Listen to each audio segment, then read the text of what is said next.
Warning: the following content may contain elements that are not suitable for some audiences. Accordingly, viewer discretion is advised.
Happy Friday, everybody.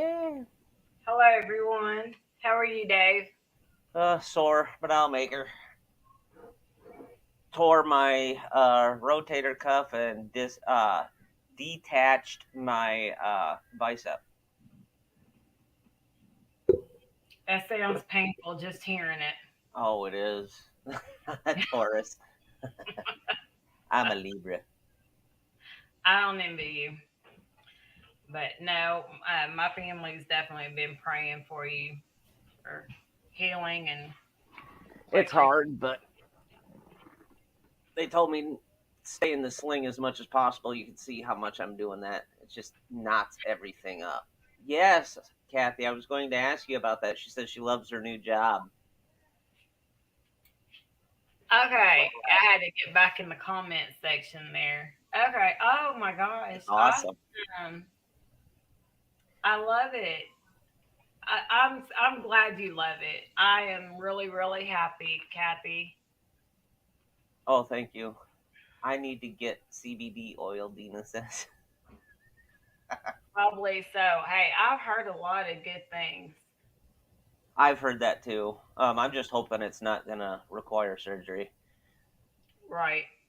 So So, we'll everybody in the comments, let me know. StreamYard rolled out where we can designate how our camera situations are and our overlays and things like that. So, some overlays are going to overlap the people on camera. But I tried it out on Dina's show last night where the overlays of the comic books were directly in the middle, and then you had the two hosts, one on each side, the host and the guest, and they weren't covered up at all.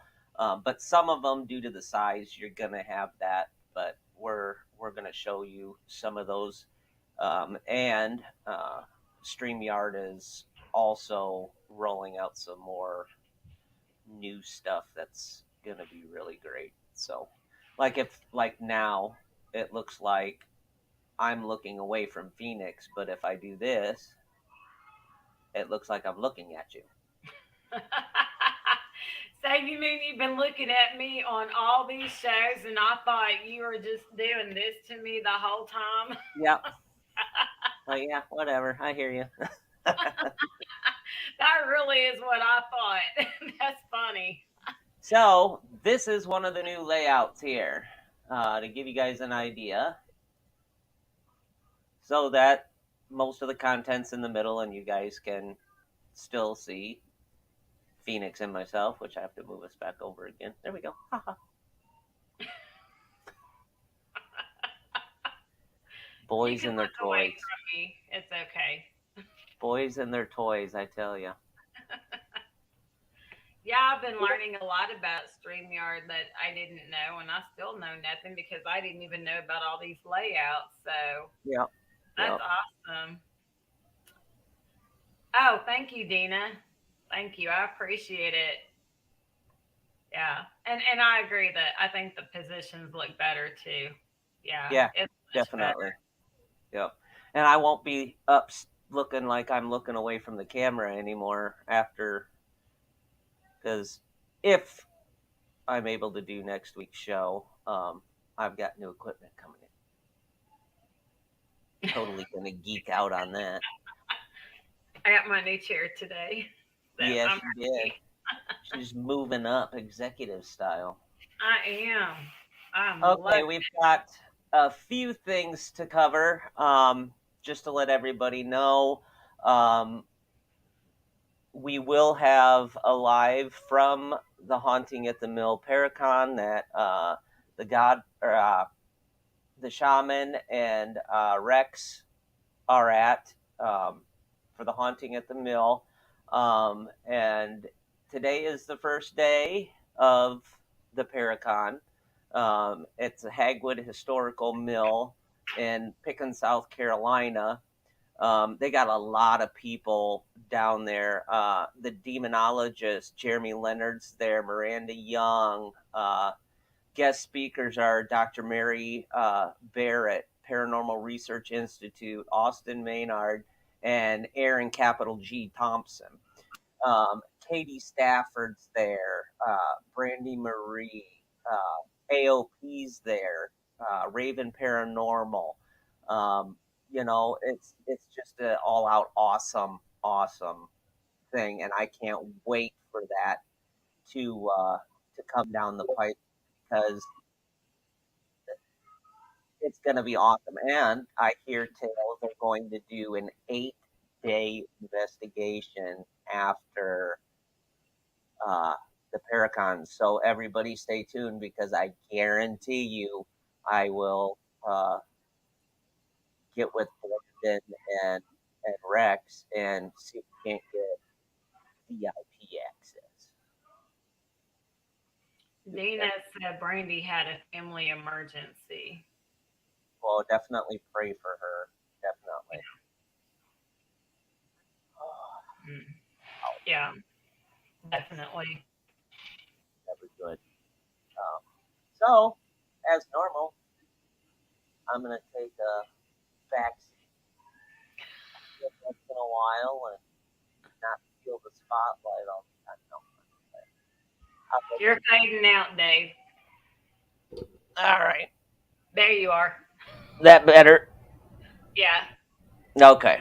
Um, I'm not going to steal the spotlight and ramble on, so I'm going to sit here and drink out of my Winchester Brothers cup, drink my coffee from Supernatural, and let you go. Okay. Awesome. Surprise! Okay. So, all right. So we're doing the Zodiac killer, as you guys know. So I vaguely knew bits and pieces and had seen stuff, and read a little bit. So to me, this was going to be pretty exciting, but I didn't get all the stuff done that I wanted. I mean, there was just so much stuff. The more I started digging, the more stuff I started finding. So I really feel unprepared tonight, to be honest, because there was just so much, and I'm like, how come I have never seen all this stuff? But Dina, Well, I don't. Dina, I don't even know where I got it because the wife got it for me for Valentine's Day, but I can find out and I'll let you know. Awesome. Okay, so basically to this day, they still don't know who the Zodiac killer actually is. He's still been unidentified. They did have some suspects, um, and he operated pretty much in the Northern California area and possibly some in Nevada. And this was, of course, during the 1960s. Um, the Zodiac crimes case, in which I did not know this was new to me. It has now been it's now considered a inactive case, which I thought for some. I mean, I guess that makes sense since we haven't had anything else tied to him, but for some reason I just thought, well, he's never been identified. It's still gonna be open and active and stuff. But no, they did actually declare it inactive.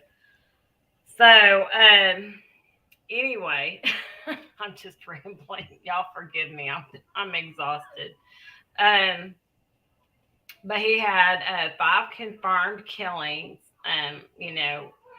And that was between December of 1968 and October 1969. And two of his victims survived. Yeah, Or you're right, Kathy. It is may have been solved. right. Just because yeah, I delved into it pretty hard. There, Please fill in. okay, there are actually four gentlemen that have been uh, the prime suspects um, with just the way things that were found out during their investigations. Richard Gazowski, Arthur Lee Allen, Rick Hmm. Marshall, and Lawrence Kane. The picture in the middle is a artist renditioning of what the survivors said that he looked closest to. And it was made in 1969 based on the eyewitness accounts of Presidito Heights murders. Um, there were five confirmed dead, two injured, but possibly could have been 20 to 28 total dead, claimed to have killed 37. Right. The states were California and possibly Nevada. It was in the San Francisco Bay Area and Napa Valley. Um, and the Zodiac Killer is a pseudonym of an unidentified serial killer who operated in Northern California in the late 1960s. The case has been described as the most famous unsolved murder case in American history. It became a fixture of popular culture and inspired amateur detectives to attempt to solve it. Zodiac murdered five known victims in the Bay Area between 68 and October of 69, operating in a rural, urban, and suburban settings. He targeted young couples and a lone male cab driver. His known attacks had took place in Venecia Vallejo, hopefully I'm saying that right, unincorporated in Napa County, and the city of San Francisco. Two of his wounded victims survived. The Zodiac claimed to have murdered 37 victims. Um, he has been linked to several other cold cases, some in California or out of state. The Zodiac coined this name in a series of taunting letters and cards that he mailed to regional newspapers in which he threatened killing sprees and bombings if they were not printed. Some of these letters included cryptograms or ciphers in which the killer claimed that he was collecting his victims as slaves for the afterlife. Hey, Of can the I four, interrupt for a second yep, since you're talking about the claims of the letters? Um, because I also thought this was kind of interesting. He had claimed that when they figured out all um, the codes, or when they deciphered everything, he stated in one of the letters that cracked his code is how it was worded. That when they cracked his code, they will have me. yep, Which, based on what they have cracked so far, obviously that wasn't necessarily the case. But I believe I saw it's like 19 letters or so that they still have not deciphered. So yep, I'm thinking that's probably where whatever, whether it's his name or something that would, whatever it was that would lead them straight to him for him to say they will have me. I'm kind of wondering if that is in those letters that are not yet deciphered. yep. And The last one to be deciphered, they had been working on for years, and it was amateur code breakers in college that actually figured the last one out. So, of the 4 ciphers he produced, 2 remain unsolved. The one was only cracked in 2020, the one I was talking about there. While many theories regarding the identity of the killers had been suggested, the only suspect authorities ever publicly named was Arthur Lee Allen, a former elementary school teacher, a convicted sex offender who died in 1992. Although the Zodiac ceased written communications around 74, the unusual nature of the case led to an international interest that has been sustained throughout the years. The San Francisco PD marked the case inactive in April of 2004, but reopened it at some point prior to March of 2007. The case remains open to this day, as well as in Napa and Solona counties. The California Department of Justice has maintained an open case file on the Zodiac murders since '69. So, yeah. So, also concerning these letters, he sent them to 3 local newspapers. He didn't send them to like national ones. He kept them local. August 1st, 1969 is when 3 letters were received at Vallejo Herald Times, San Francisco Chronicle, and the San Francisco Examiner, and all 3 were reported to be from the Zodiac. On August 7th, 1969, the San Francisco Examiner received a letter with the salutation, "Dear Editor, this is the Zodiac speaking." This is the first time he used this name to identify himself in a letter. On the August 7th letter was also a response to the police chief, Chief Stilts, asking for more details to prove that the person writing the letter was in fact the same person who killed Faraday, Jensen, and Farron. And the Zodiac did include details that only the murderer could know in the letter. They were details that had not been leaked to the public or put out in any way.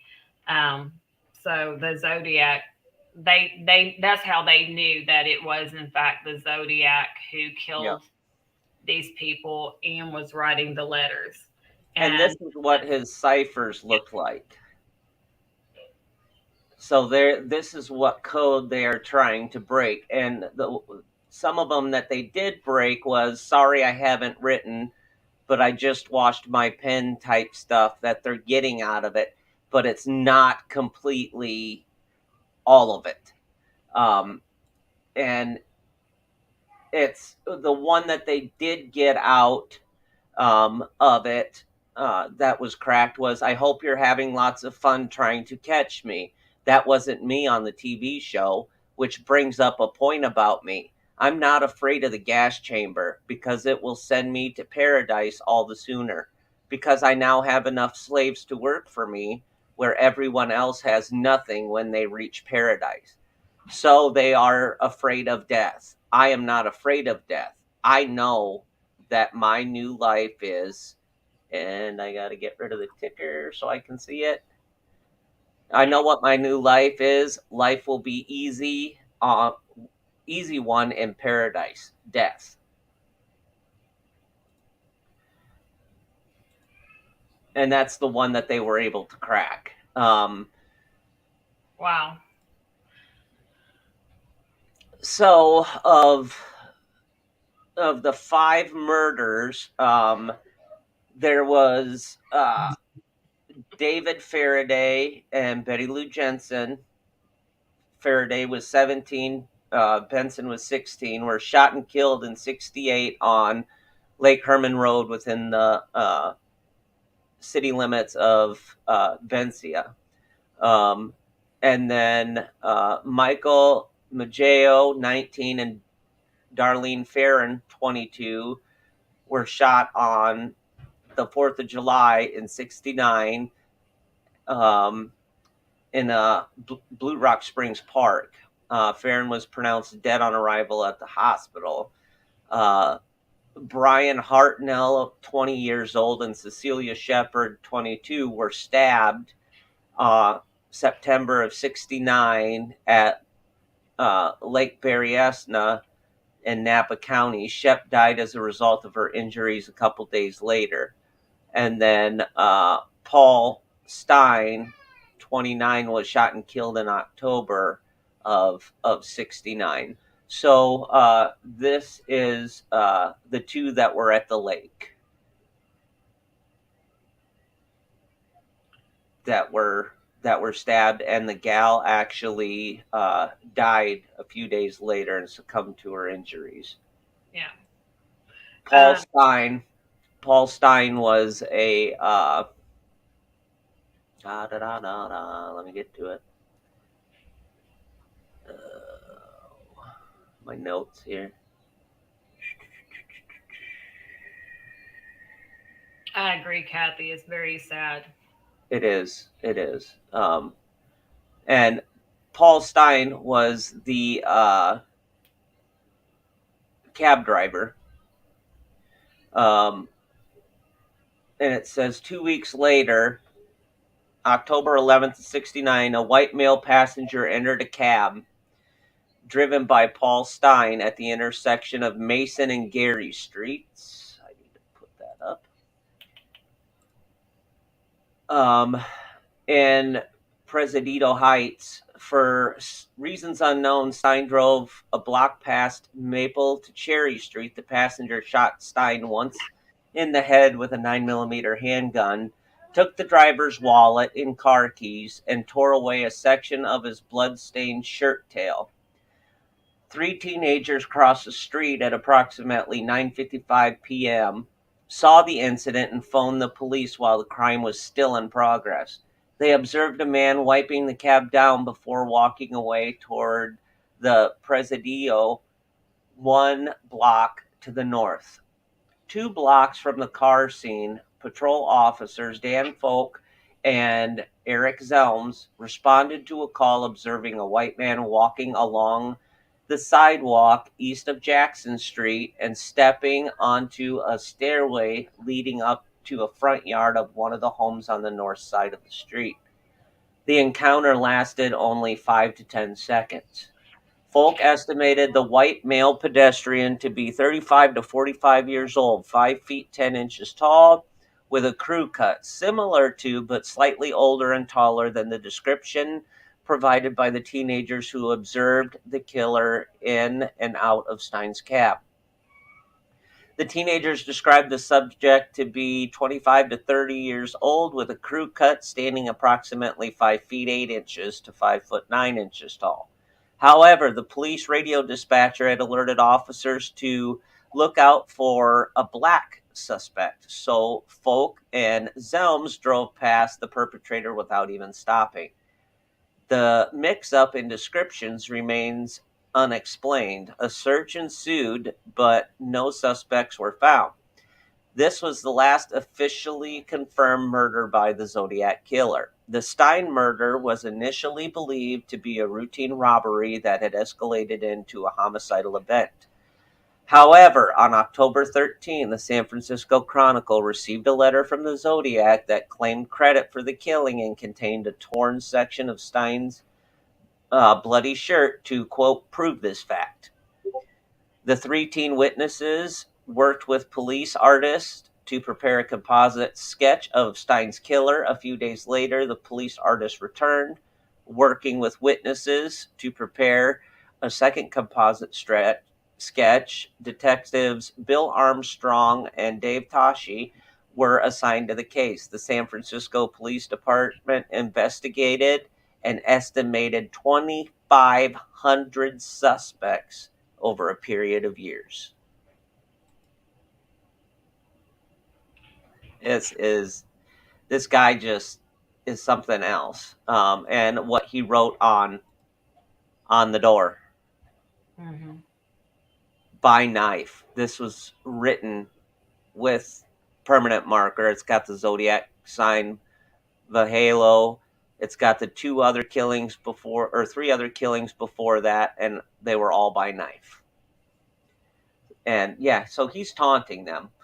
There's no Right. no two ways about that. It's just wow. Um, And also, talking about taunting him, not only did he put stuff in the letter, such as when the police crack, the code, they'll have me, but he sent letters that would state, like another letter stated, "Have you cracked my code yet? My name is," and after that, there was a series of 13 symbols that and be as big a case as this is, 25 seems small, and it does. That's why there's Mhm. belief there's a lot more. And to this day, concerning the letter where he's saying, "Have you cracked my code yet? My name is," and then there's the 13 symbols. Those symbols to this day have not been cracked. And so, Yep. and that's why I say I wonder if that is what it is, or if it's just something he's saying to just taunt him more. I don't know. I just I'm not saying I have necessarily reason to believe it's not his name encoded, but it did seem like he was just blatantly doing things for no other purpose but to just taunt them. So Yep. it kind of makes me just wonder just a little bit. So is it really his name, or is it just, does it really mean nothing and just something he put in there just for the sole purpose of taunting them and kind of playing mind games with them? Yeah, absolutely. So I had it up there, but I lost it.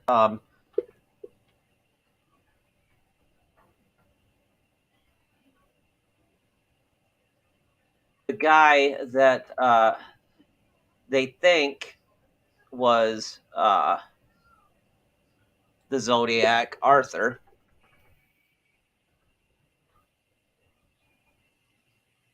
actually composite renditions. He was like the number one suspect. He really was. He was just his timeline, which we'll get into that here in a minute, but just his look alone. Um, and of course, all of them are going to be web edited, so it's not going to uh, let me do it. Maybe it will. Let's see. Um, when you think, okay, because this was years later that they did the composite, that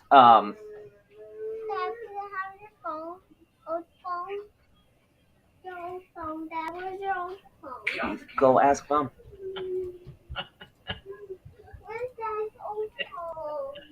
So while that's uploading, the composite and then him coming as a suspect later on, um, further in age and stuff, this was the composite comparison, and it honestly makes sense. He wore glasses, the eye shape, looking at the button nose side effect of it, the lips, and you can see the jawline without the added weight on there, along with the forehead. It just, it's eerie. Like it's almost like they had him more than once. Right. And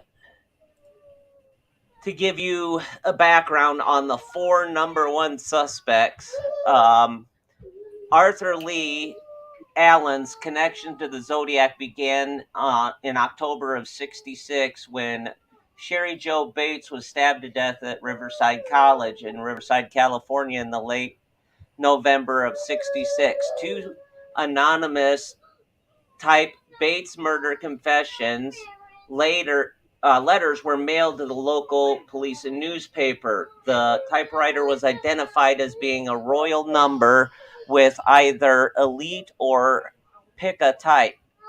Allen allegedly was in Riverside the weekend Bates was murdered.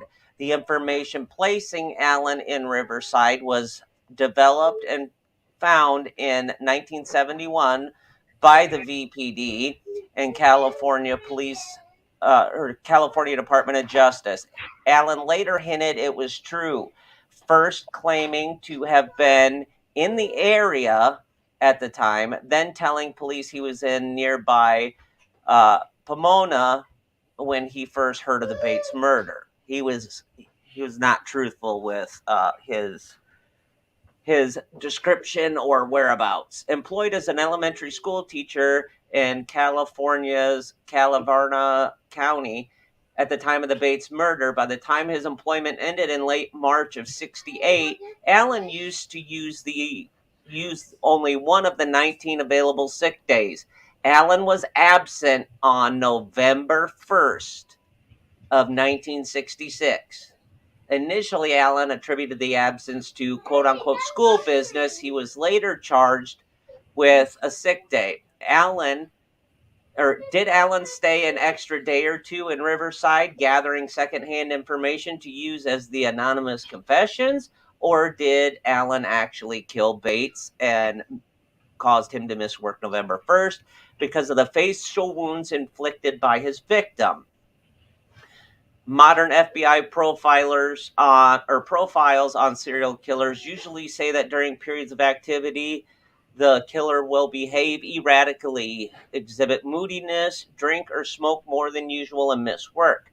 During the execution of a 1991 search warrant, VPD seized a royal typewriter with elite type from the home of Allen.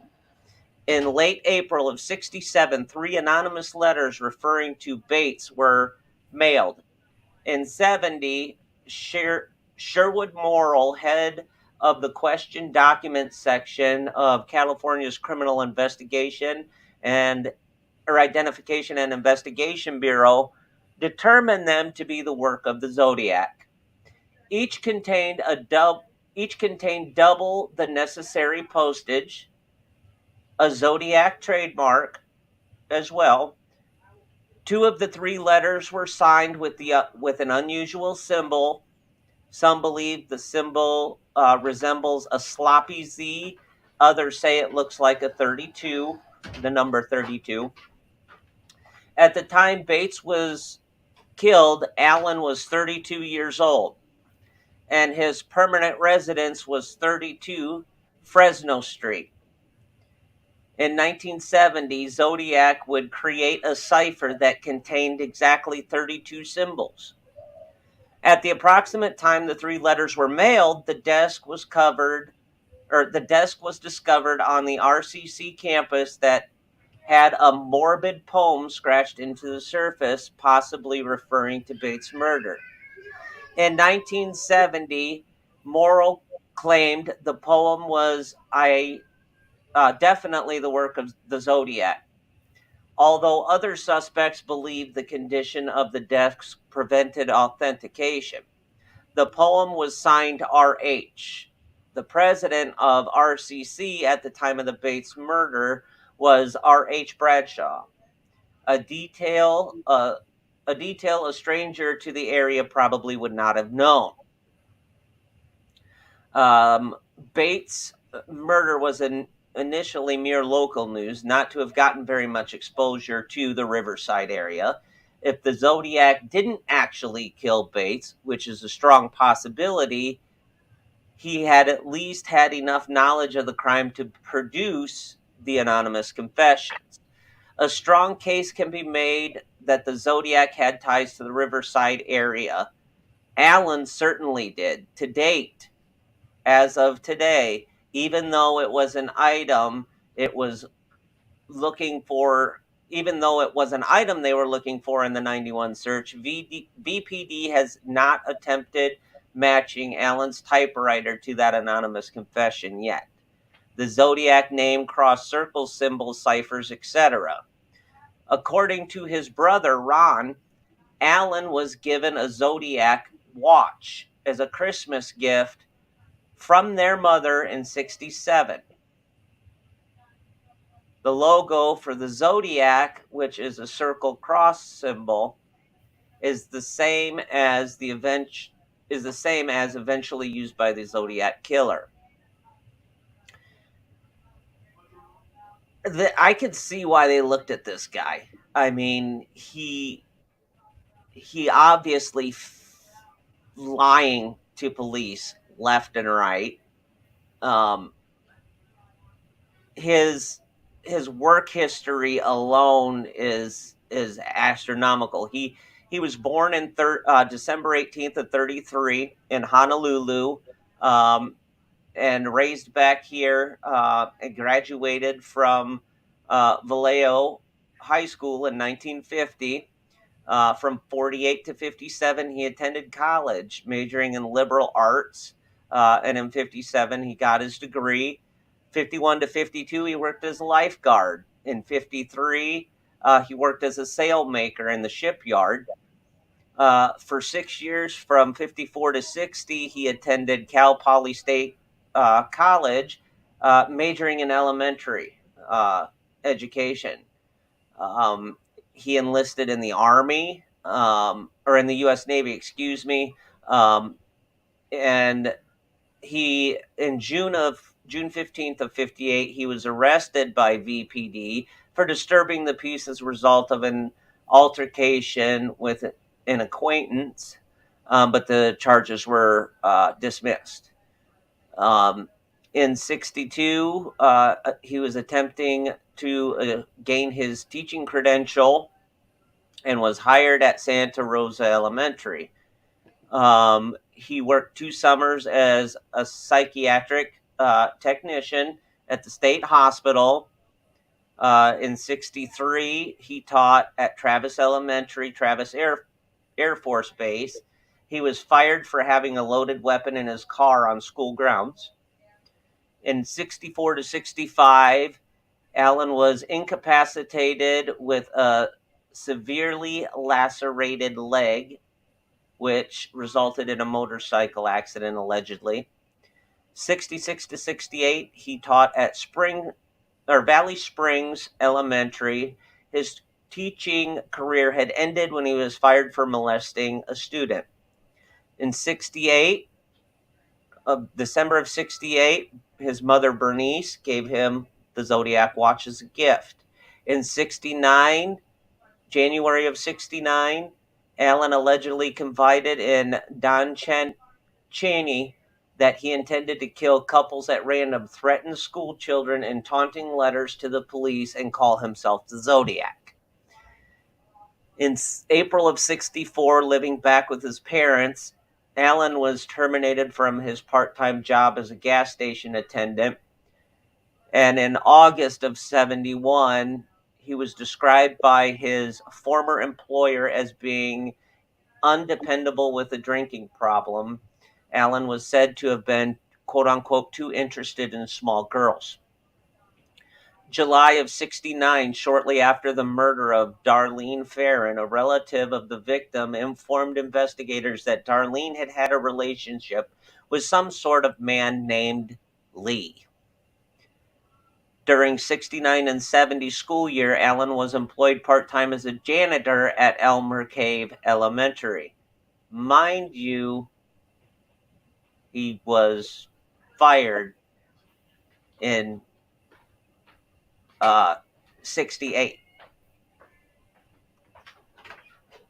And during his stint at Elmer Cave Elementary, Zodiac wrote letters threatening school children.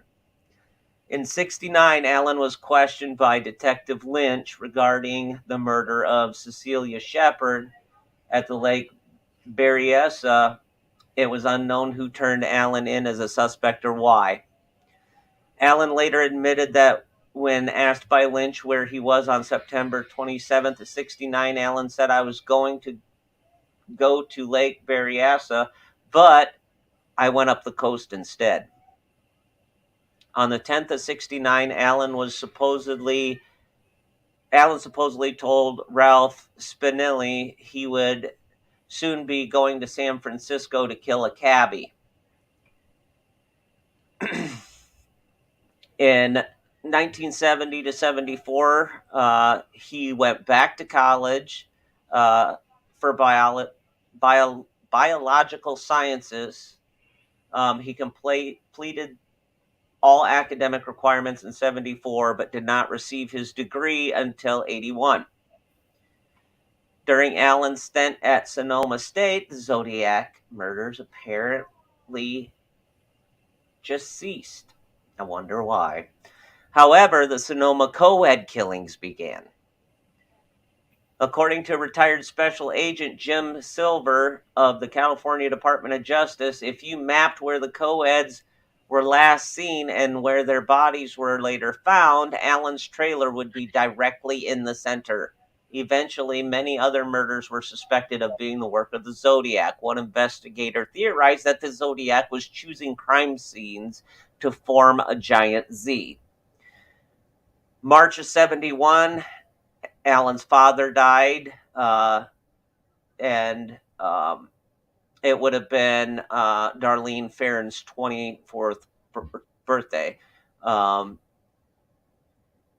In the summer of 71, Allen was employed as a junior chemist at an oil refinery. This guy bounced from job to job to job to job. In July of 71, Manhattan Beach Police Department was contacted by Allen's former friend, who Allen allegedly made the incriminating statements by. And it keeps going and going, job to job to job to job, till he was finally, thanks to Congress and lawmakers, that he was not able to work at a school ever again. In August 26th, 1992, Arthur Allen died of natural causes at 58. He'd been suffering from diabetes and heart problems. Interesting fact, August 28th of 92, 2 days after Arthur's passing, VPT obtained a search warrant against Allen and found many interesting items. VPD has been extremely secretive about these results of the search. The objective was to seize a videotape Allen had in his possession that was labeled with a Z.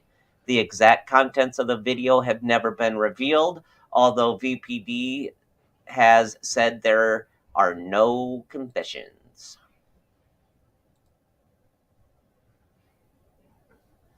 So, yeah. The guy in the photo was Arthur Lee Allen, Dina. No, he was not. He was never married. And I honestly can see why he wasn't married. And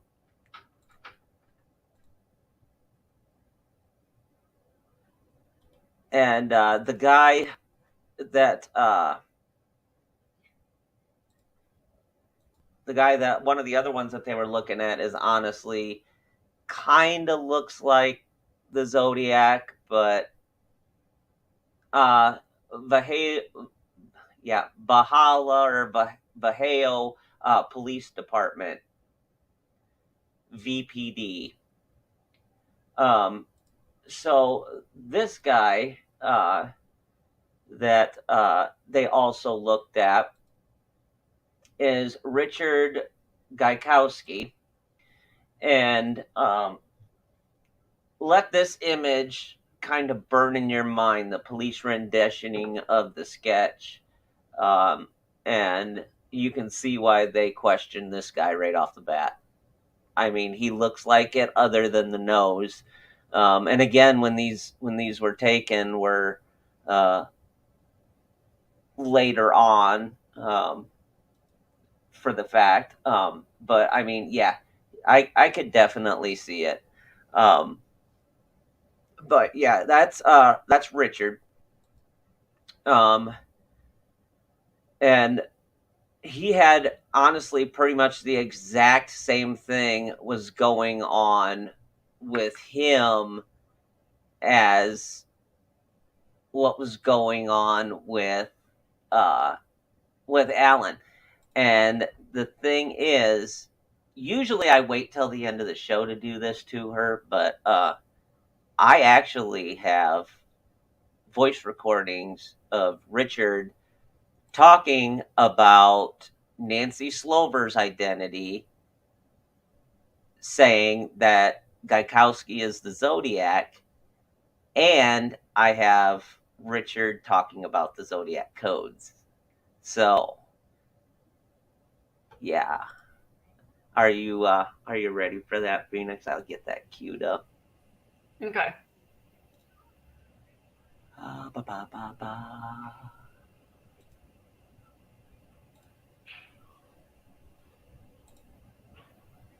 And I will edit.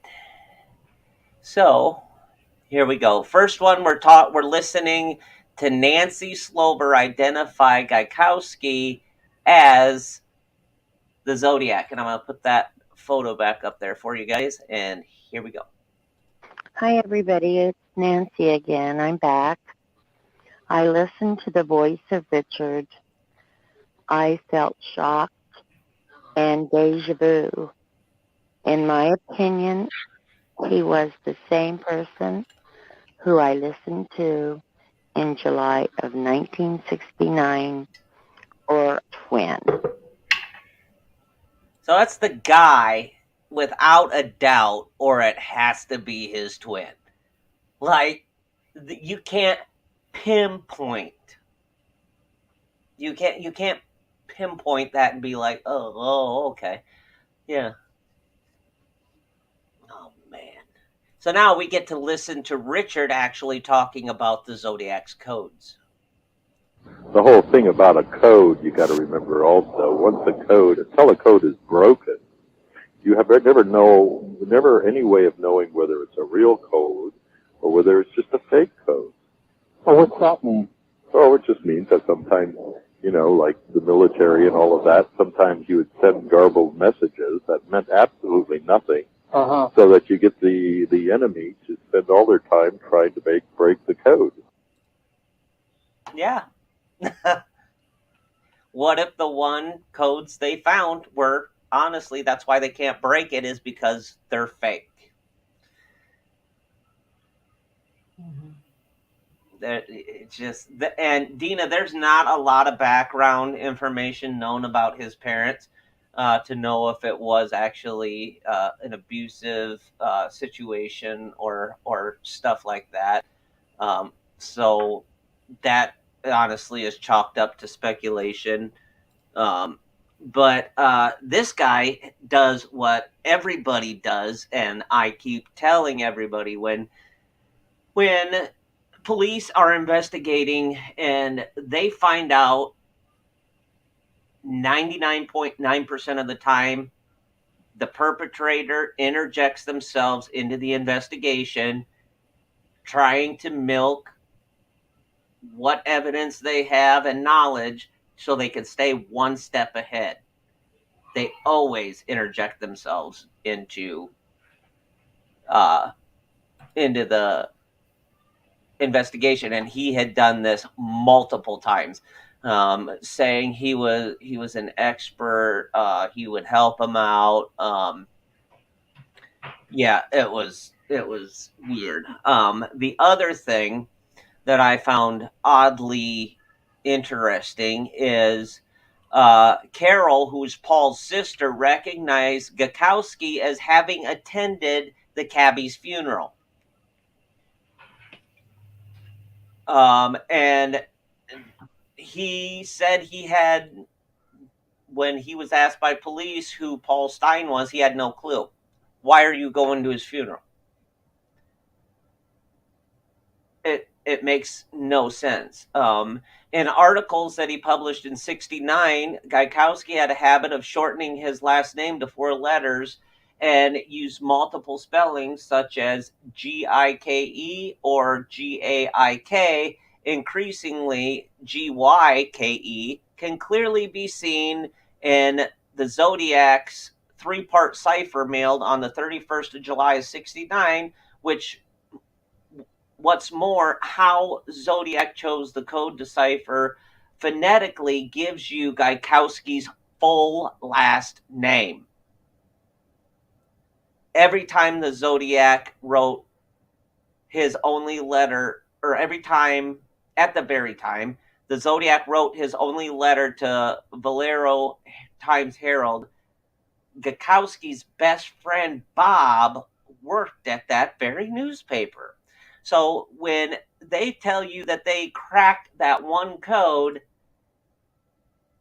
and you can literally spell his entire last name out of the cipher. And the guy's sitting there. He's got a best friend that works. He goes to the guy's funeral he doesn't know.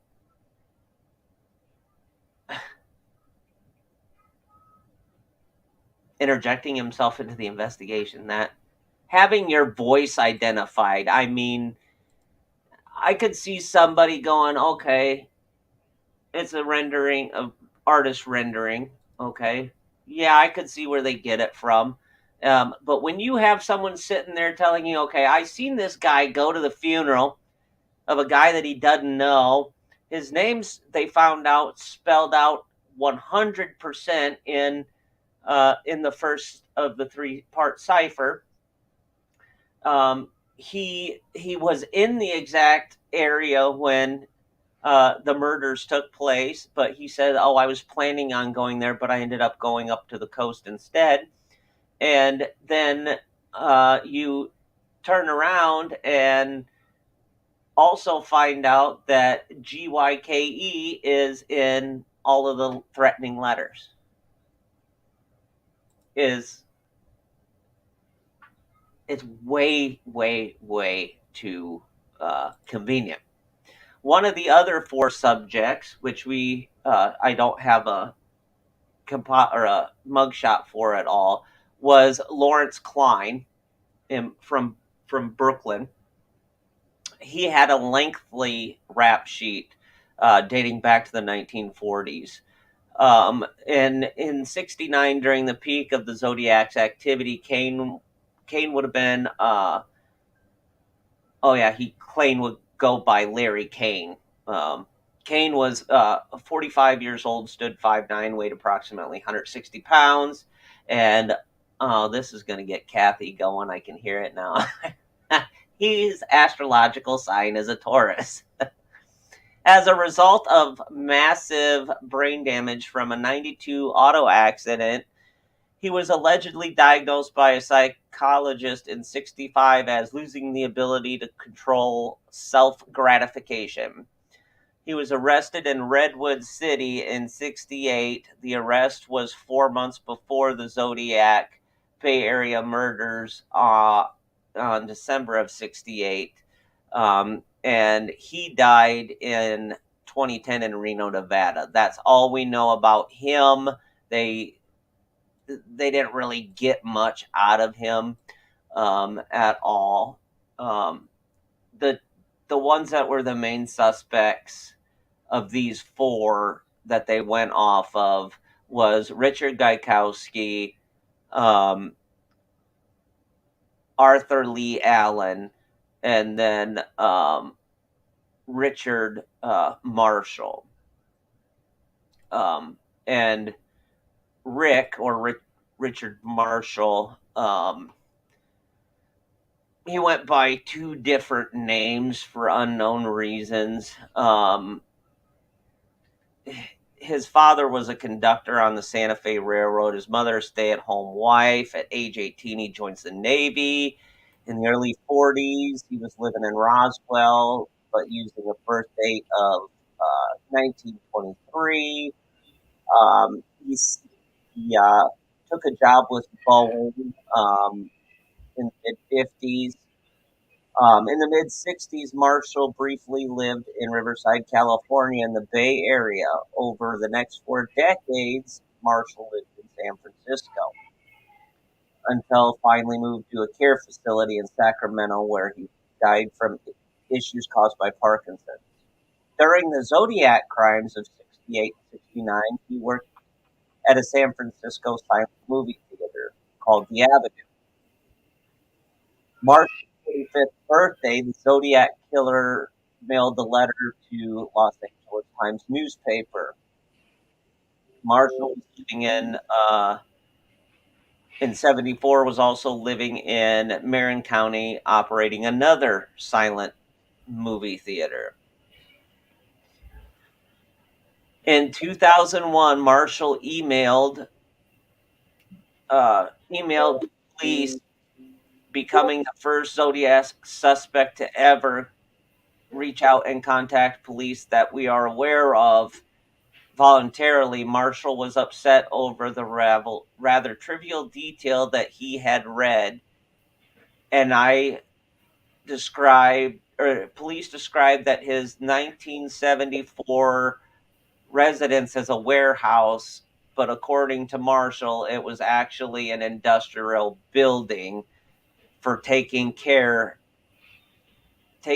of his last deeds and having slaves, which goes into the other part.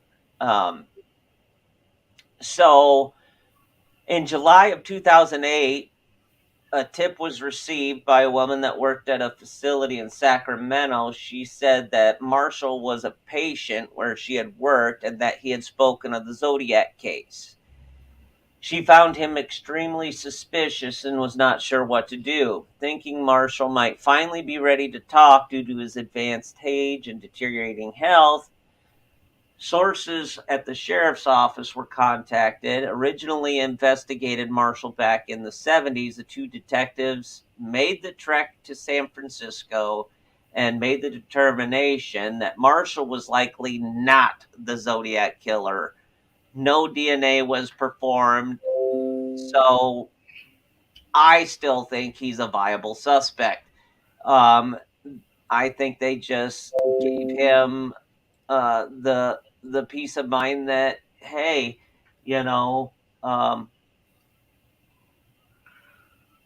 he's got Parkinson's. He's done. He can't hurt nobody. It's done. It's over with. Why waste our time?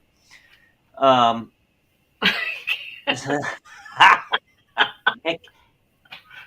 on. We got to do this in order.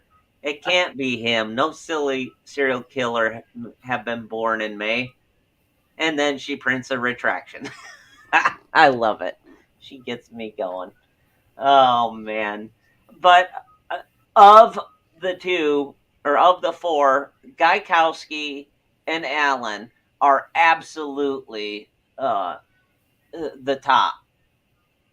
I'm going to go more into, now that we know about the background, when we get back, I'm going to let Phoenix go a little bit more into the mannerisms and background of what we know of the Zodiac killer, and then I'll chime in there as well. So in the meantime, we are going to take a little break, and we will be right back.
He's gonna hate me.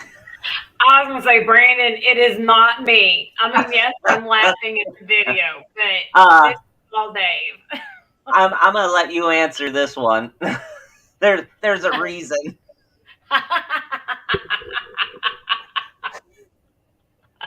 I was actually gonna take a back seat and just chime in once in a while. She's exhausted. I did not go to bed till about 6 o'clock this morning, and my kids had to be awake at 7, and I took a 40-minute nap this afternoon. So, yeah.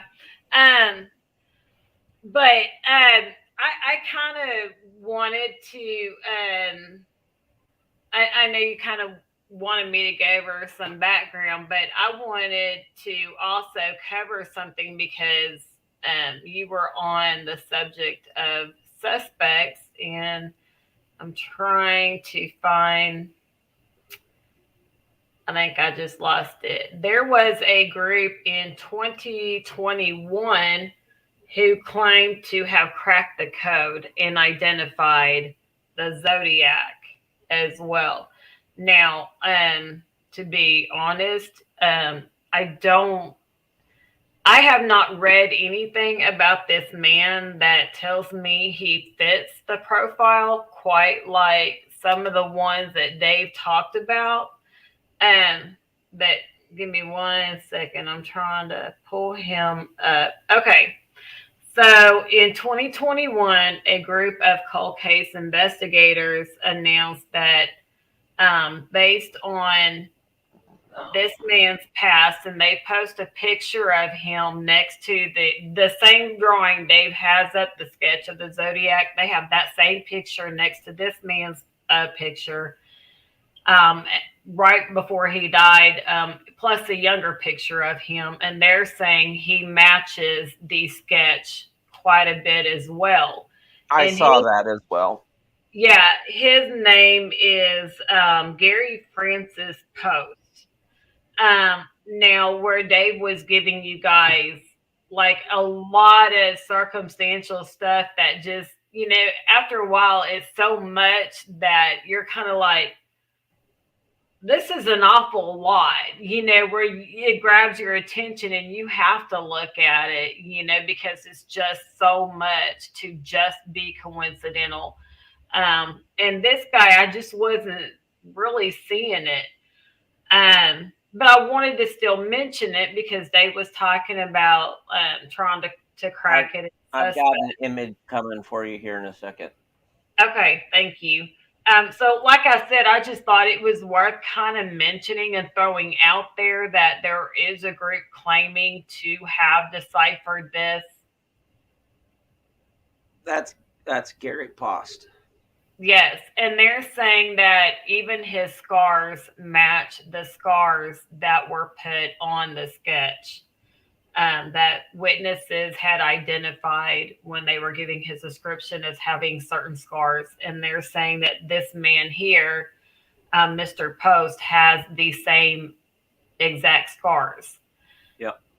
That probably is pretty much the closest thing that I've really seen as far as evidence. However, they're claiming he was a very violent person,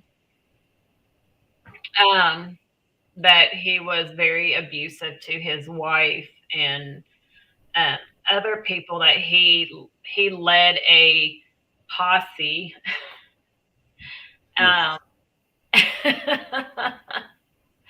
And an FBI agent said there was approximately 10 followers, and they were very loyal to, in quotation marks, their leader, which would be Mr. Post.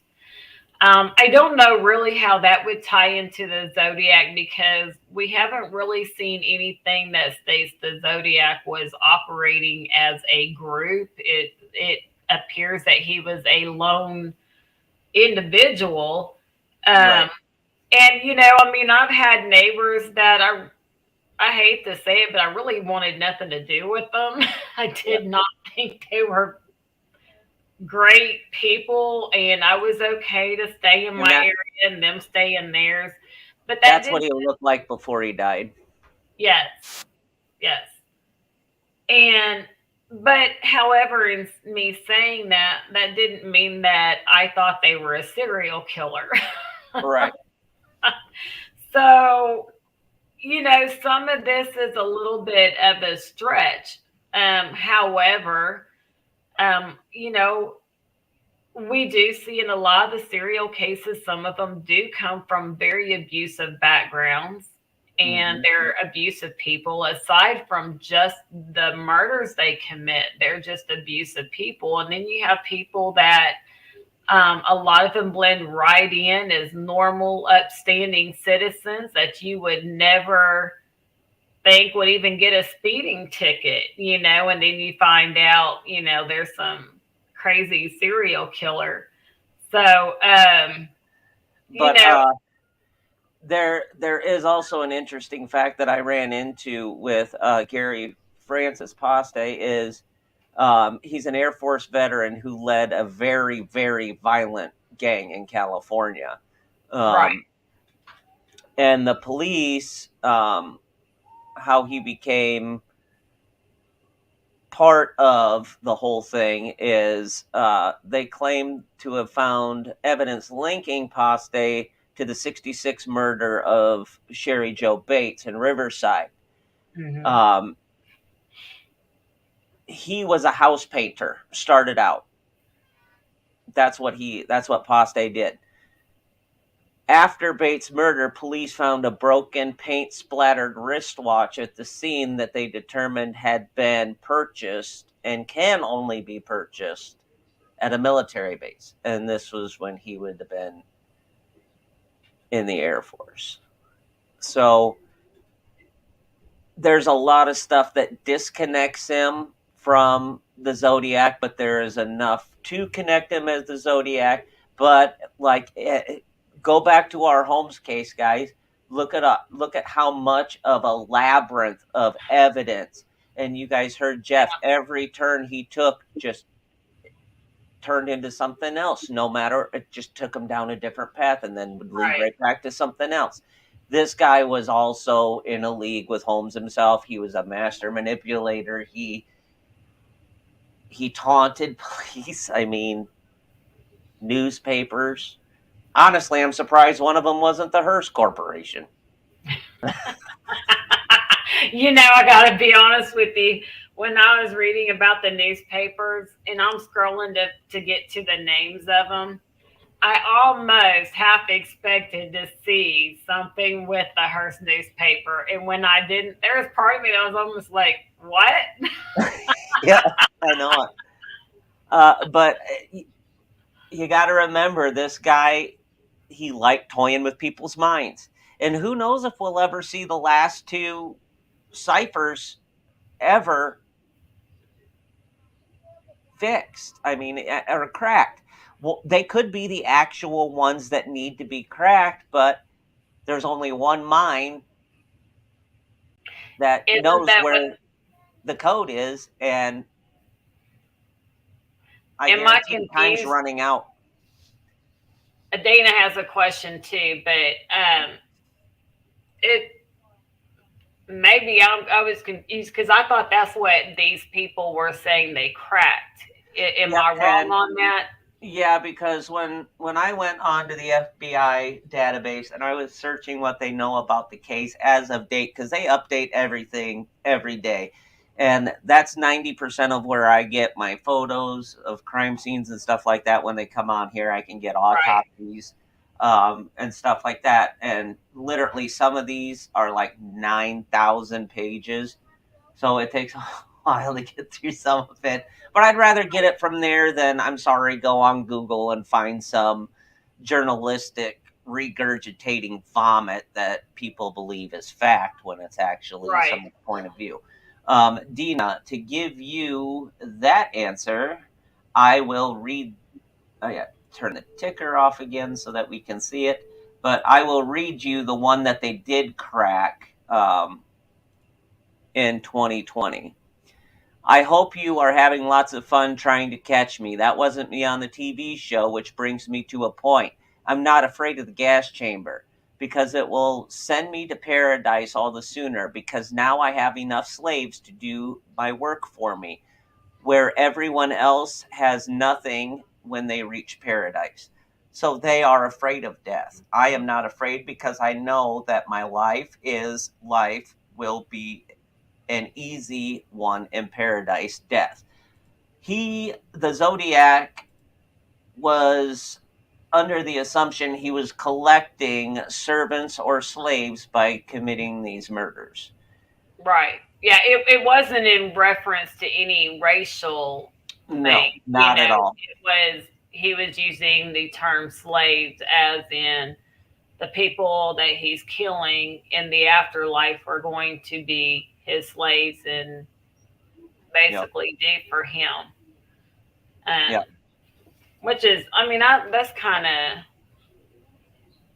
of a morbid. I mean, murdering somebody, I mean, like that, I mean, that's morbid anyway. I'm not trying to say it's not, but when you really delve into the way some of these people think and look at their victims and stuff, I mean, it's just because I don't look at people and think, oh, hey, this person could be my slave in the afterlife. We don't Right. think in terms of that. It's not a normal, sane way of thinking. So, I mean, sometimes when I hear some of the things they say like that, I just sit here and it baffles me. Like, what? Yeah. Like, how do you think like that? And that's, I think, part of what intrigues me is the psychological aspect of it, because we don't think in those terms. Right. Yeah, I agree, Dina. I can agree with that for sure. Yep. Yeah. Honestly, if I had to put one person in front of a firing squad and put my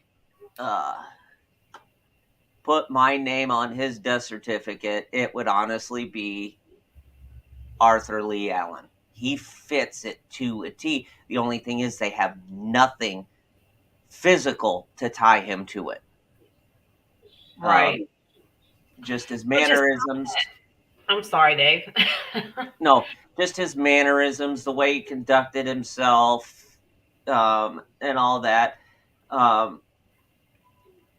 He's the one that honestly, I believe, fits the bill. What I think is also very comical is they weren't fooling around. They were trying to get this guy, and they were going to do everything in their power to find who it was. In a list of cleared suspects, according to researcher for the FBI Tom Boyd, fingerprint comparison in February of '89 eliminated the 1970 serial killer Ted Bundy as a person of interest. Serial killer Ed Edwards, who committed 5 murders between '77 and '96, was linked to the Zodiac murders. Cameron tied Rogers to the West Memphis 3, the Atlanta child murders, and in 2001, a Marathrax attack, and the killing of Chandra Levy. So he was cleared.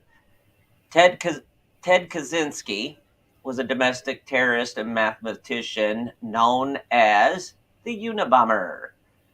He had possible connections to the Zodiac killer in '96. Kaczynski worked for Northern California at the time the Zodiac murders were taking place. Like the Zodiac, had an interest in cryptology and threatened by comparison and the press into publishing his communication. Kaczynski was ruled out by the FBI and San Francisco PD based on a fingerprint and handwriting comparison.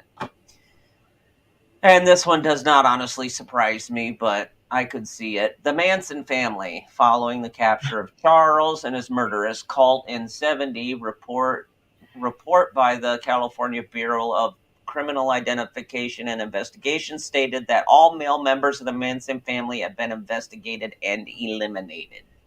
Yeah. So mine would be, it has to be one of the two, and my money's on Arthur, but Rick is a dead ringer too. Gazinski having his name come out in the cipher throughout and part of the code.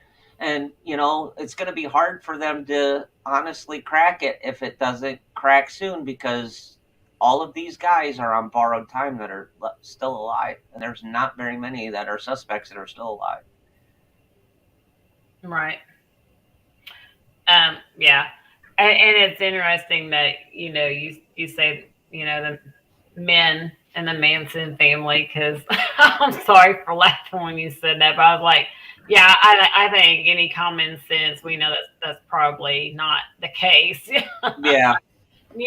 Like the Manson family, I don't even have to sit here and do research for. I could sit here and just start having the whole conversation for hours on. It's probably the one story I would never have to really research. But what were your thoughts? I don't know if you read about this guy, but they are linking some very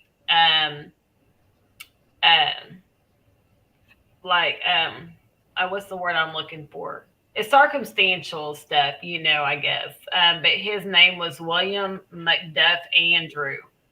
And they're relating where he lives in relation to the murders and some of his background, where he went to school and different things. And there's like a lot of circumstantial stuff with that as well.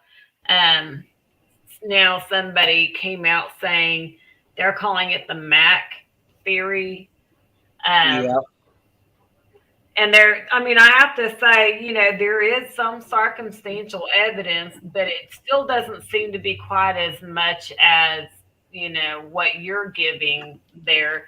But I was just curious your thoughts on this guy based on, like, they're giving all the dates and where he graduated and lived in relation to this stuff with his cousin being sick. And that's right around like 2 days before the Lake Berryman murders, and his description. They go through all kinds of stuff here with circumstantial evidence. So what were your read about him? What were your all thoughts? of them honestly are circumstantial. I really didn't look that much into him. I do have an overlay just because I could see why they'd look at him at the time these murders were happening.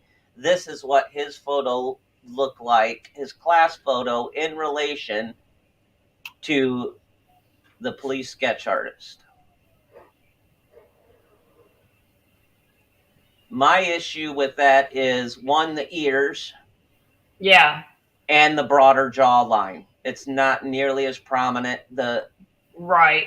Like the back of the jaw is spread out more, and then the chin comes to a point rather than have a prominent, pretty much square jaw that is depicted.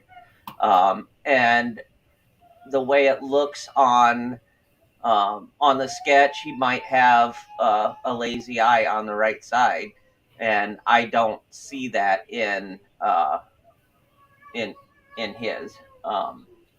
The lips are a lot fuller. The nose is a lot wider. I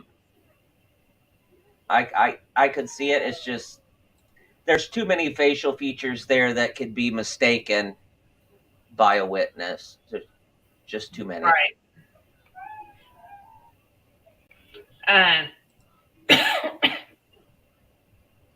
Yeah, because I didn't know that this guy, I can see definitely why they would look into him. Like I said, I agree with you. There's not quite as much circumstantial evidence. Yeah, he does have a baby face, Kathy. But yet I can see there is enough with the dates and places he lived and all that, the murders and just the timeline of things. He definitely was pretty much in the middle of it all. Well, and you got to think, Enough looked you got at. Vietnam going on. People are Right. flying in and out of there all the time to go across seas. So it was a really bad time for anybody that got in trouble later on in life to be, oh, you have ties to San Francisco, huh? Well, come here, we're going to have a talk. Right, right. Now, something else interesting that I've read, and I have not seen it, but a couple places. Dave, you may have a little more information on this. But apparently, on October 13th, 1969, the Zodiac mailed a letter with a piece of Paul Stein's shirt. Okay. And my thoughts would be, with the DNA testing and stuff we have now, if that is in fact correct information, it almost seems like they should be able to do some kind of forensic testing to see if there is any DNA from him. I don't know, see, My thing is he was so careful not to leave DNA behind. And you got to think this is the granddaddy time of DNA. So, right. And him wanting to be to be a biologist, really solidified that for me as far as Arthur Lee.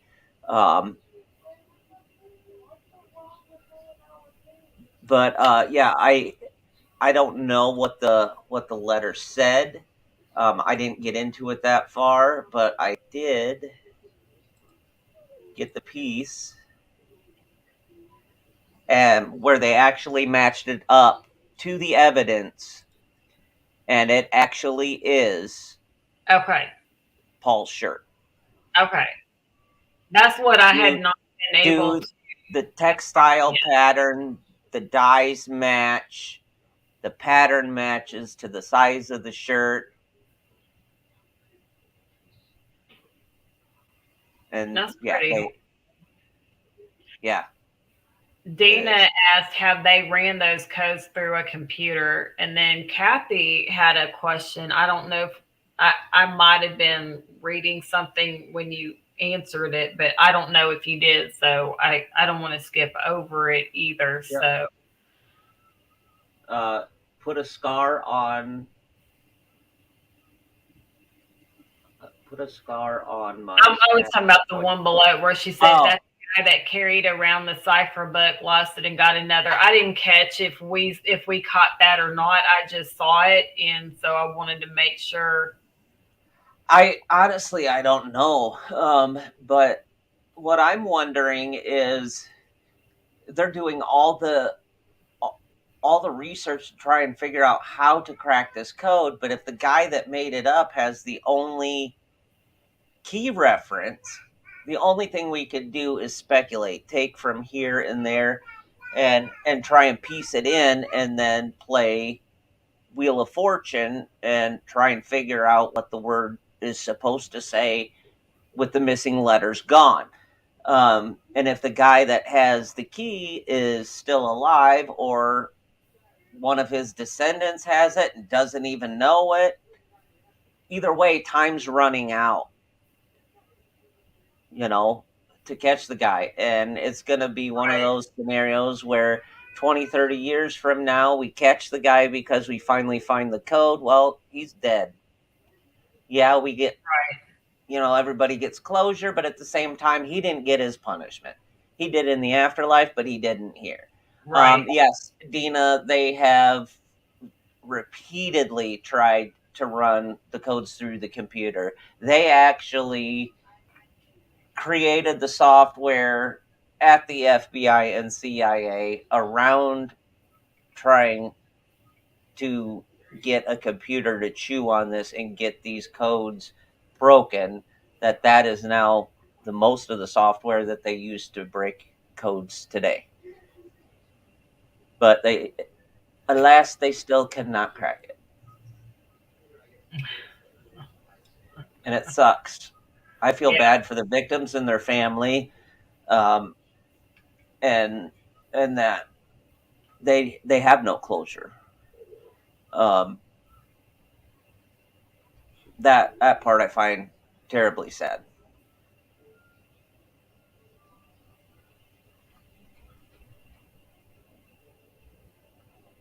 Um, Now also there is a couple that lived in, I'm not sure how you pronounce this, Vacaville, Vacaville, Vacaville, Vaca California.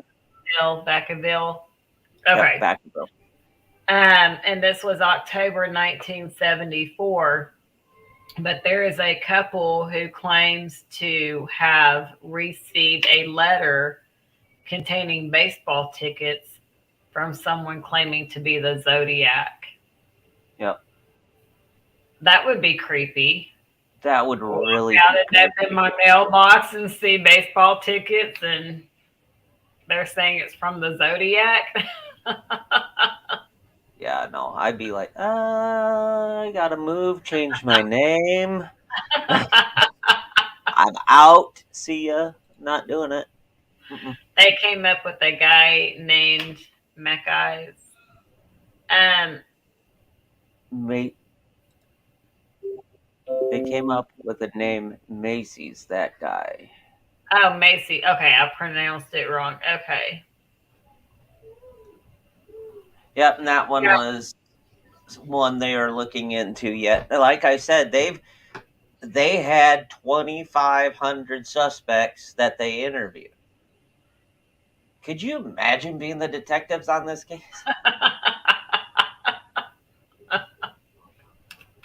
Wake Yeah, up thinking about it, go to bed thinking about it, wake up, go to, oh man, and then having it on I your bet plate they for did though. I 50 mean, this something years. was, I mean, people are dying, on their watch basically, and they have no Yeah. idea. They're getting letters with codes that they got to figure out. I mean, it's not like they're even just having to look for some kind of DNA evidence or, just physical evidence in general, but now they're having to crack codes and stuff and letters and just, crazy stuff that doesn't go with the typical, you know, And murder. the amount of people, honestly, the amount of people that are sitting here, right? And they are fitting the description because of the time and era that it is. You got the Vietnam War going on. You got people coming home. You got people flying out. If you match the description of these people, and who knows how many, what the exact population during that time frame was in San Francisco, but it's not small. Everybody's a suspect at that point. You have to dwindle everything down, and if there is even a hint of something that ties you to it, you're gonna get questioned for it. There's no doubt about it, and you're gonna become a suspect. I'm thankful for the ones that got away and were exonerated from the evidence that they had, but it just, I think they've already had him, and it's just he toyed with them. He's too Yeah. smart. I think they had to have seen him or, interviewed him and just not caught something. Dana was asking, other than using the name, was there any other evidence having to do with the zodiac signs? And from what I have seen, they were pretty much random victims. Yep. It's just the name he gave himself. I guess mainly to help make headlines and so a lot of these serial killers do like to see themselves in the media. Yeah. Yeah. He coined the name himself. That Yeah. is true, because he signed. That's how he started off his first letter to the newspapers, and he said, "This is the Zodiac," and that's how it went. Yeah, I haven't seen anything that he picked his victims based on their zodiac sign. No, no, So that's a common misnomer, and that's why I did that. I did that in the promo, just in the intro, just because it's, again, old cases like this. You have to go down every little rabbit trail. You have to. You can't just go on social media, Wikipedia, the crime channels, that research sites that we go through. You can't just go through those, because if you go through, you know, Twitter, what somebody said, well, how many people have seen that, and then it becomes real? It's it fact. becomes true, Well, right? it's not. It's, we saw a lot of that in the Holmes case. It's all journalistic, regurgitated opinion that everybody has now deemed as fact. So in a way, it's urban, factual, and legend, but it's not at all. It's somebody's thought that was taken as a fact and presented that way, and that wasn't how it worked. Mac was known in the same town as the desk he was found. It was going to that library, and she does have a good point. He seems to be a really good fit too. He is the guy that his Yeah, wife said he had a book with a lot of codes and how to crack them. And he again, that's just vicinity snippets of all of, the murder. yeah, it's just a snippet of little bit to fit him into that category. And if you've got a round hole and you're trying to put a oval sized peg in it, just because it fits kind of, it's not going to stick. And then, what if it actually is him and they don't have enough evidence? They take it and he gets acquitted. Screwed. Right. I think there's still quite a bit of circumstantial. Like I said, I don't know that it's quite as much as the other guy, whatever his name was, but I still think this Matt guy, I do think there is quite a bit of circumstantial evidence. Yeah. To be honest, in my opinion, a little too much to completely rule him out. Yep. I would I mean, definitely keep him if in the there. murders are happening within a so many mile range of me, and I'm moving here, and then stuff's happening here, and claiming the Zodiac with letters, and I'm going here, and stuff's coming up, and you know, I mean, it starts becoming to be a little too much to just rule him out and say no.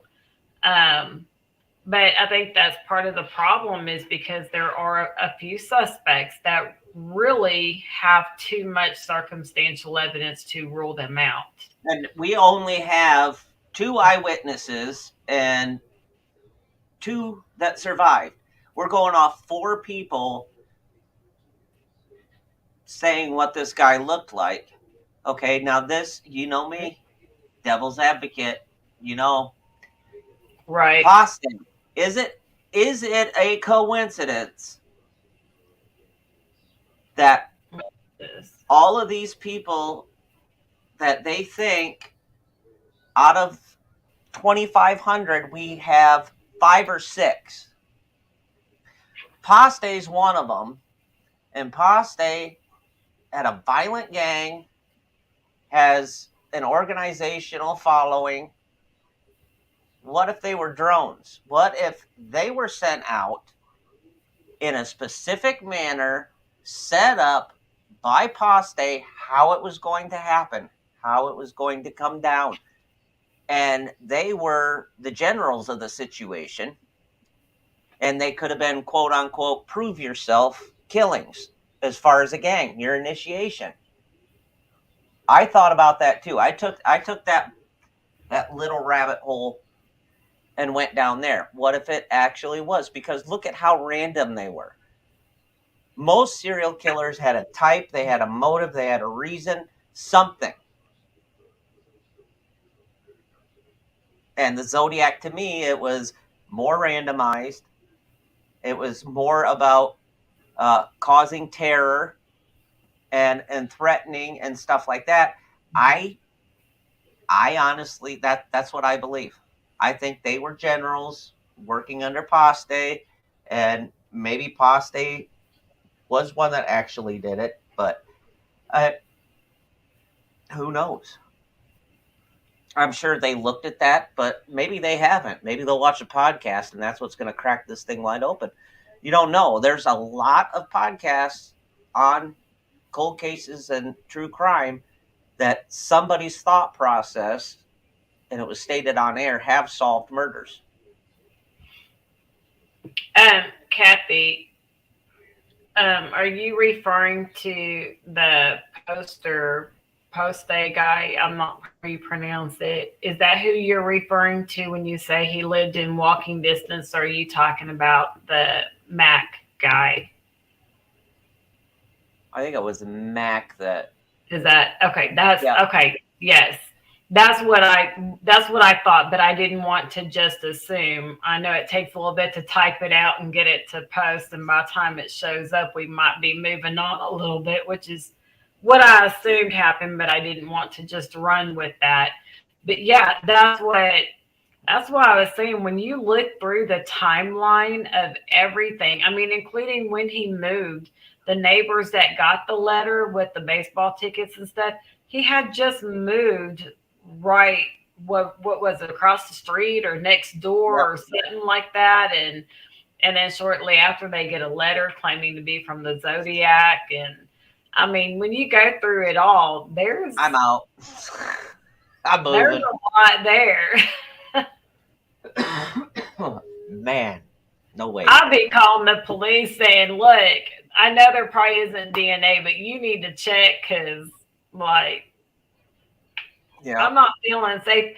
But I wouldn't really feel safe, moving, because I would be wondering in the back of my head, paranoia to some extent would set in. Well, is he going to see us packing our stuff? And, did he target us for a reason? If not, then we'll probably go and he'll just target somebody else. But if he targeted us for a reason, is he watching us and going to follow us? And that would kind of, it's the not knowing that would really mess with my head as to how we got that letter. Why us?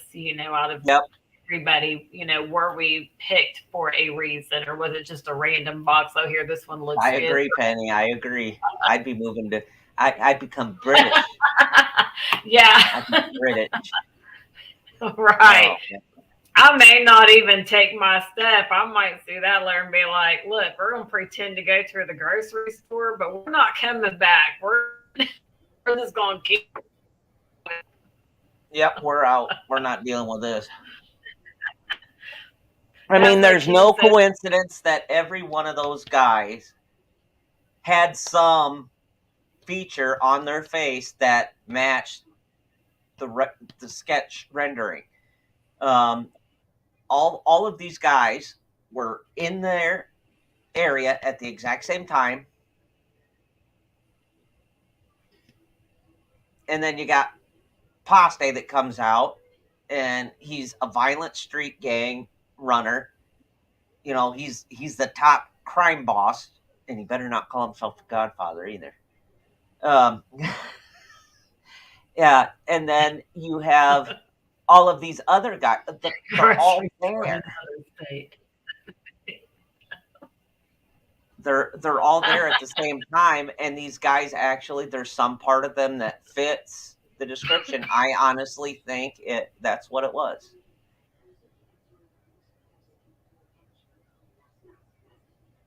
This says that a scuba watch, and scuba, those watches are extremely rare back then, and very few would have been sold, and all of them would have been traceable. Yes, because she's alluding to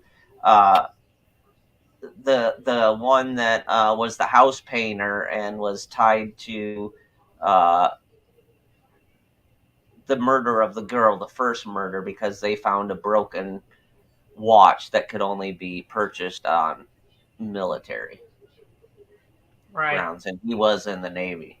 And Right. Dina says used by the SEALs. So I wouldn't doubt it. That's why I don't think it's just one guy. It's got to be like the organization, and these were initiations. It just, I mean, Al Capone did the exact same thing to keep his hands clean, to where the only thing they could get him for was tax evasion. He'd send the cronies out to take care of it. Really? Prove yourself to me. This is what I want done. Yeah. Yeah, the type of watch was the Zodiac Seawolf.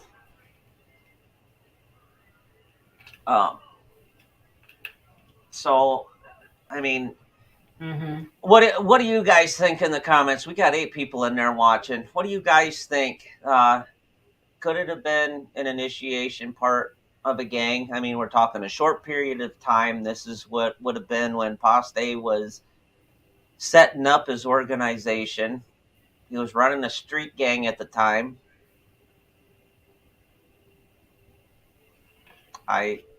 That's honestly where I'm at. I don't know. I can see why you say that, but I might personally still be leaning more towards a single individual. And okay, so my question to put California's to you, a crazy place sometimes.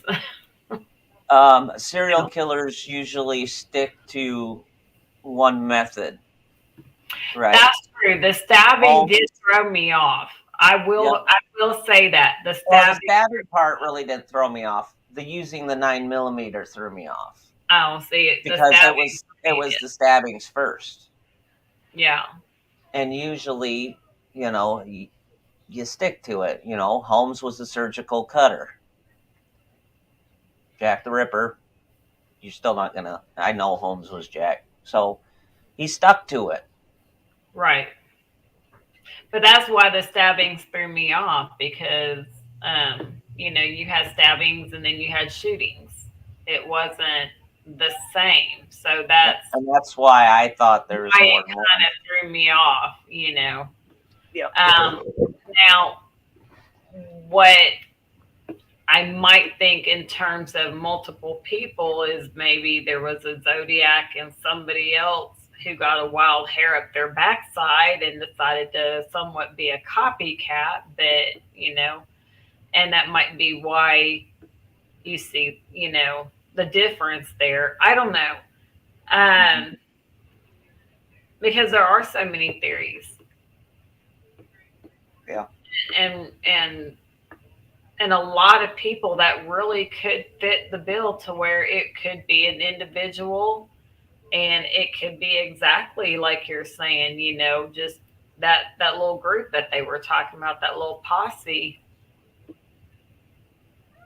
Yeah, and that's true, Kathy. I can definitely see that. Stabbing is far more personal, I think. Violent, yeah. You have to be right up on the person.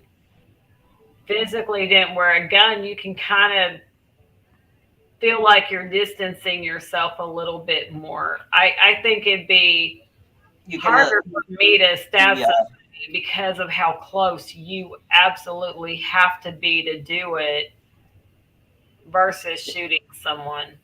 Yeah, so it could have put a different scare into him, to where he was like, nah. Yeah, it's easier to detach yourself from the crime. I could see that, because you elude your own reality and conscience at that point. Like, yeah, all I did was shoot the gun. The bullet killed the guy. Well, right. I'm fat because the spoon made me fat. I mean, come on. Find something else to blame. Take responsibility. And I realize it. Usually, there's a sickness behind this. It's a mental issue. And honestly, it's usually there's crimes beforehand. With Holmes, unexplained death of his cousin when he was younger, and other stuff. He was hurting animals and stuff like that. So without having a suspect that we can straight profile down the list of exactly what they were like, there's this is another case just like that. If Holmes wouldn't have been caught, it would have been the biggest cold case on the planet. That is honestly why Jack the Ripper and the White Castle Street is so hard and still open as a cold case, is because, well, we got him first. Mm-hmm. And that's the issue here. Hell, maybe you skip country too. You I went down that rabbit trail too, wondering that. But to me, there's just there's not enough for me to honestly put a finger on one person. I think they're all very good for it, which is making me lean into uh, the post A organization is where I'm coming from. Yeah, I'm kind of glad Kathy made that comment here though just a minute ago because, like I said, the stabbing threw me off because it did seem like a pretty big change. I mean, to some degree, a pretty big change. I mean, and I did kind of sit back and wonder why. If it is the same person, why did it change? Was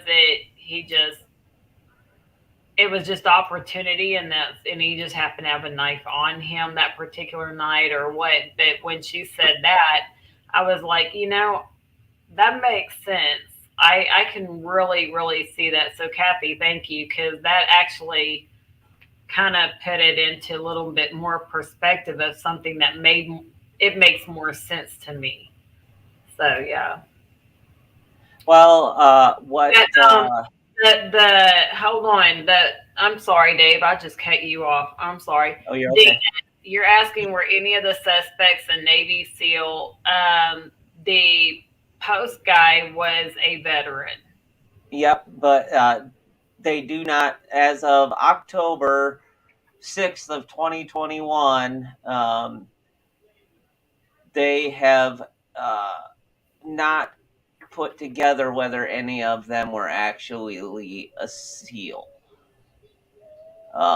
He was in the Navy, but as far as being a SEAL, they have not said anything about it. And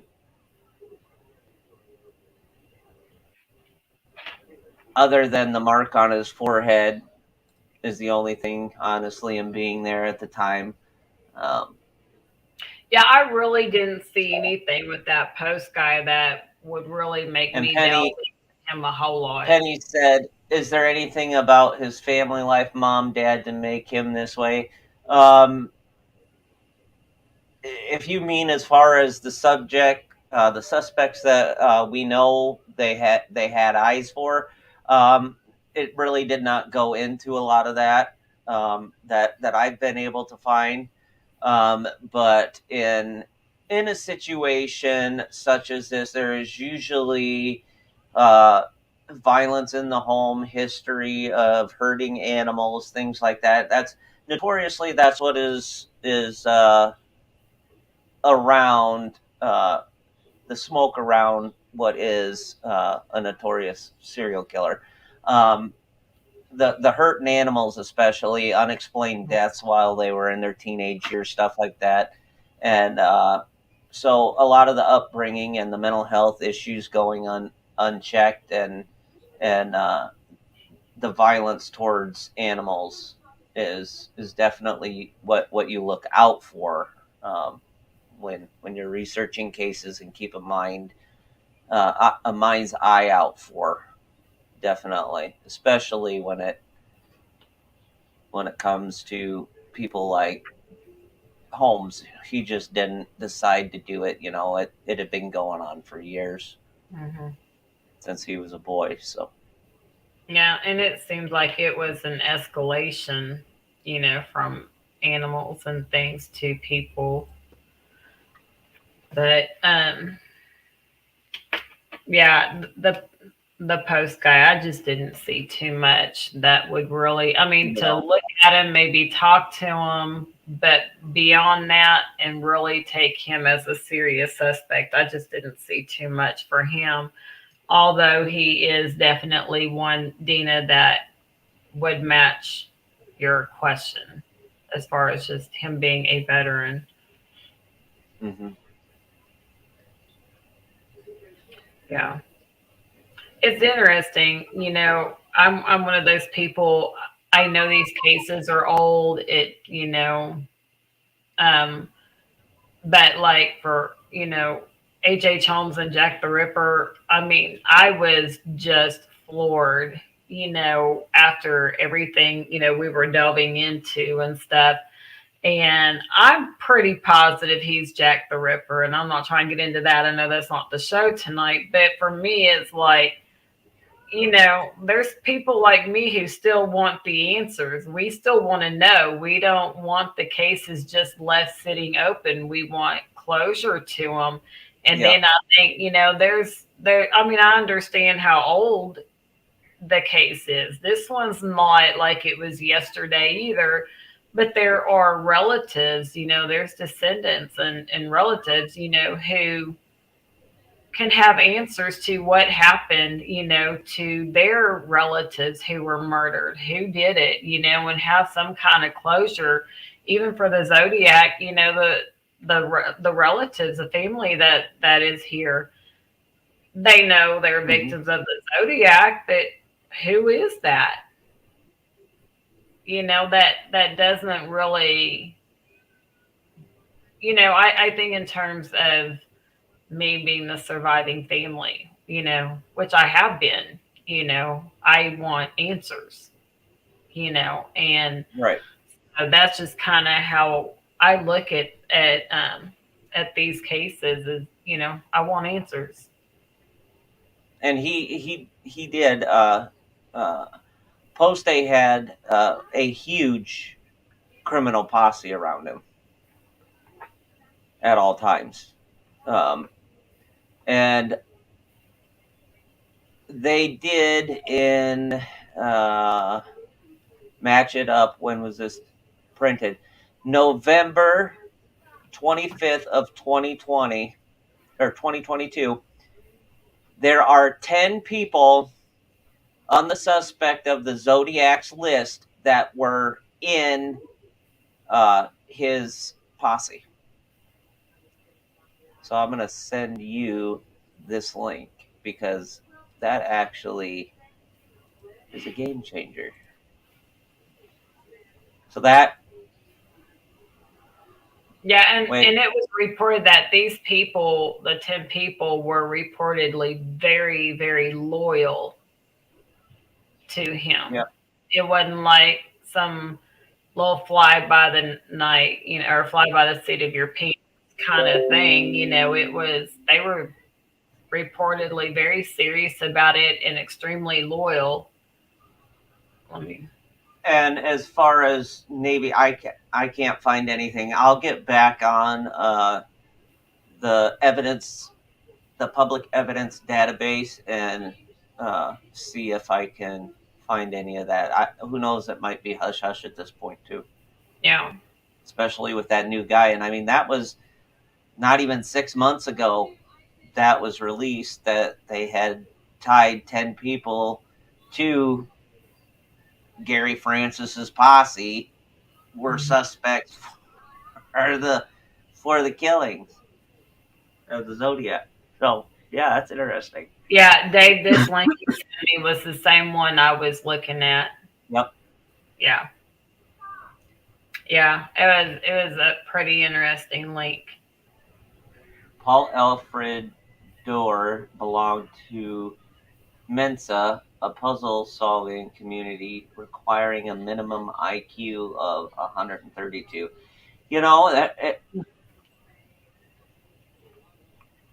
The problem is, and I think you could be the most brilliant person on the planet, but if you can't have enough of the keys solved to start putting little bits together of the skeleton, you're not going to come up with a full figure and guesstimate until you have enough to crack it. And that's, I have a sick feeling that the cipher key died with one of them. I don't think it was ever brought back. And when the guy with the Parkinson's, when Gary sat there and was freaking out the staff of the care facility, my grandfather had Parkinson's. Parkinson's leads to dementia. Dementia leads to Alzheimer's. You start reliving things. I mean, my grandfather got up in the middle of the night one night, drove his car to Des Moines, Iowa, and tried to re-enlist in the Army in his mid-70s. That's when we figured out he had the dementia side of it. Yeah, he could, honestly, yeah, Paul could have. He could have been the one that came up with it.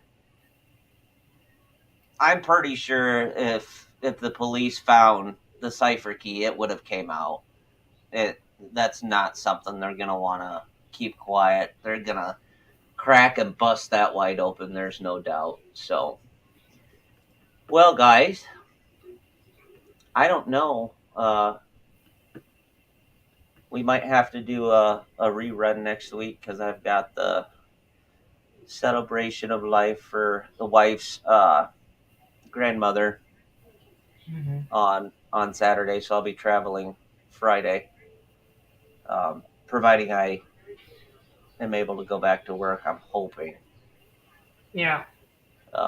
If I go back to work, I know we'll be working Saturday. So stay tuned. We might have to figure out what we're going to do for a show if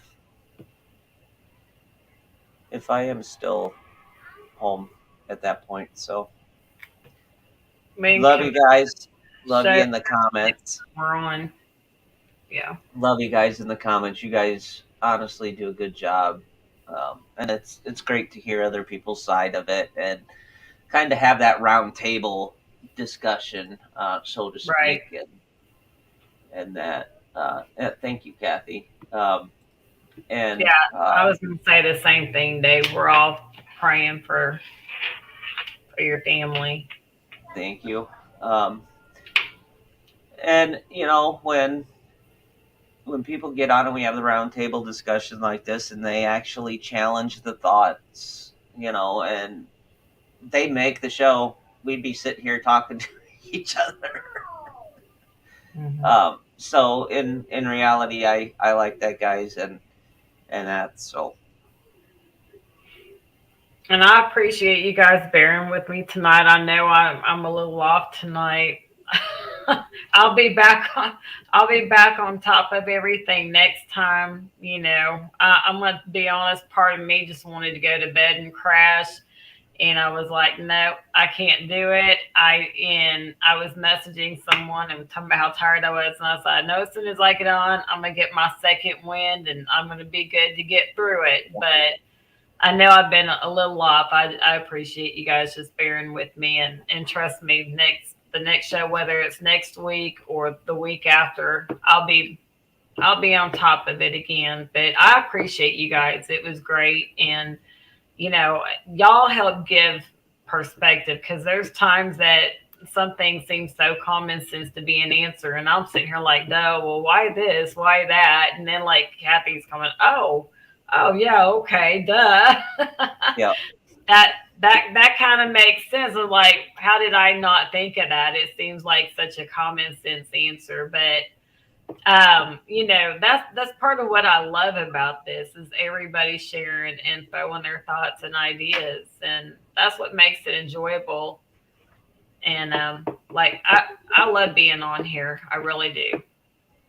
Yeah, this turned out into a great show, all the way around. So stay tuned, guys. Look for the promo video. If we decide that's what we're going to do is run a show, then I'll let you know. Otherwise, we'll honestly probably rerun Jeff's interview. And That was awesome. In its place. Yes, it was. So, as always, guys, we love you.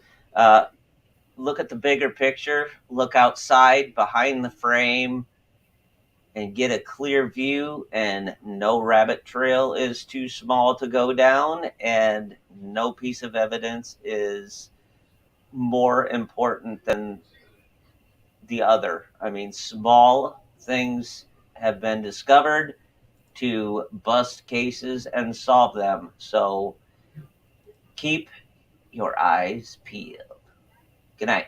Absolutely. Good night.